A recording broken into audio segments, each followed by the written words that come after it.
Hello friends, welcome back to our channel. In today's video, I want to show you how to make my own homemade hummus. If you make it at home with the correct ingredients, it's even healthier and more organic. The first thing you want to do is you want to get fresh chickpeas. You want to you want to soak them overnight, and then you want to boil the heck out of them till they're soft. These are very soft and they're ready to go. Some people go through the trouble of taking out the peel to make it more creamy. I'm okay with a little bit textured, and I like the extra fiber for health benefits. And you need a good quality food processor, and with a sharp blade. You need squeezed lemon. I squeezed it with lemon and a half. Tahini sauce. You can pick your brand. This is the one I found in the store.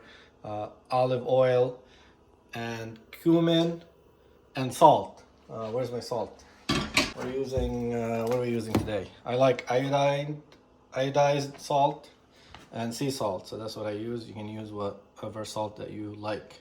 There's no restrictions. Some people don't even use lemon; they use citric acid. Up to you. I don't recommend that. You want fresh, organic ingredients. You end up with good, healthy food. Once you have boiled the heck out of your chickpeas and they're super soft, you drain the excess water and you want to dump them in here. Dump them in here. I'm gonna leave some for decoration on the platter at the end. Your hummus is in the processor. We're gonna add some salt. I'm gonna add tahini sauce. You need a good amount of tahini sauce. That's the secret. The more tahini sauce you put, the more lemon it takes. The more lemon in the hummus, the zestier and tastier the hummus is. You heard, now you know my secret. So now we're just gonna blend everything. It's gonna be very noisy. And I don't have a specific recipe measurements. I go by taste. And if you want, you can start with a certain amount and figure out how much you're adding so you can do the same each time.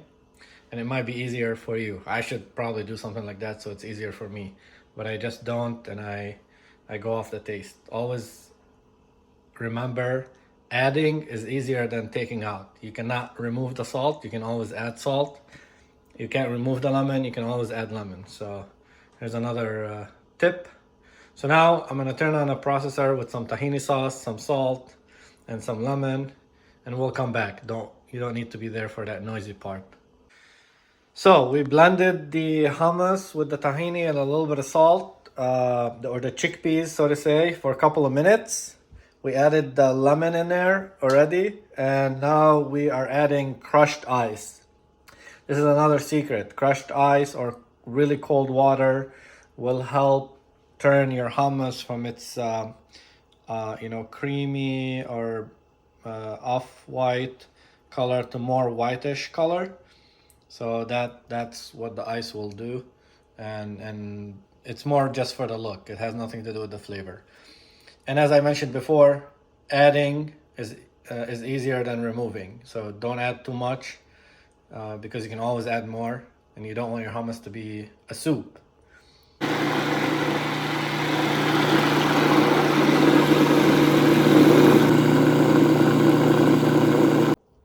So now that the crushed ice got mixed and melted, and you can see that the hummus looks a lot whiter than it was originally. I've added the cumin.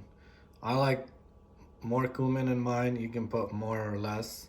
Again, this is to taste. So if you want a recipe, you can find one online and have that as a startup, or and then you can modify from there. Now we're gonna blend this and then give everything a taste and see what is missing and what to add.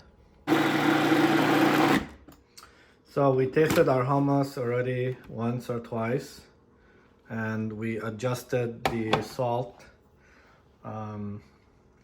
Here's a tip. When you add salt, you need to add a little bit of crushed ice or cold water to adjust for that salt.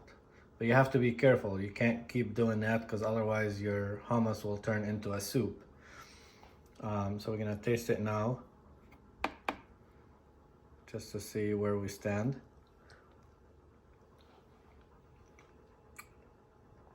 And I like it really good right now. It has a well-balanced lemony and salt flavors, and this is where I like it, so I'm going to leave it there. I'm not going to make any more adjustments. Another tip is that salt will enhance the lemon flavor. So if you put the lemon first, the way I do, and you taste, you might think, oh, it needs more lemon. But when you add the correct amount of salt that's needed, the lemony flavor will come out stronger, and then you will have the right balance. So you need to keep that in mind and not rush to add more lemon, because then your hummus will get to a point where it's too lemony, because now you needed to add salt, and the salt enhanced the flavor of the lemon, and then now it's too lemony. This is really how I like it. It's creamy. It has the olive oil. Some people like to add olive oil at the end. Oh, another tip is that be softer when you first make it and will harden. So if you're making for more than one time, you have, so this is the consistency that I like. This is a good consistency. You don't want it thicker than this. You don't want it softer. It could be a tiny bit softer, but not any softer than this. This is how hummus should be. So right now it's pretty soft, but this hummus is gonna harden the longer it sits. So if tomorrow, it will be a lot harder than the way it is right now. So that's something to keep in mind, depending on what are you making your hummus for. Are you making it to serve it immediately, like I am, or are you making it for an event the next day? If that is the case, you might need to add more water, cold water, and adjust the flavors to see if you needed more lemon or salt, because of the plain water will take away from the flavor. So those are the tips and secrets. You can find a lot of YouTube videos about a recipe and how to apply it, but I don't want to do that here. You can always find a recipe on Google, or now with all the AI apps like ChatGPT. I wanted to give you my homemade recipe and really more about the tips and tricks that I employ than the quantities, because the quantities you can always decide how to adjust it to your own liking. I hope you enjoyed this. Thank you, and in a minute I'll put a plate together and I can show you that. All right, and here's the final plate. We've added the boiled chickpeas for decoration, a little bit of paprika, olive oil, and a piece of parsley. You can also put a mint. Paprika is optional. All these items are optional. Another version that I like to make is where I saute ground beef or diced beef in olive oil and pine nuts, and sprinkle that on the top. Enhance the flavor immensely and makes it more of a full meal, but it won't be vegetarian at that point, or vegan. Well, thank you for watching my video. I hope you enjoyed it.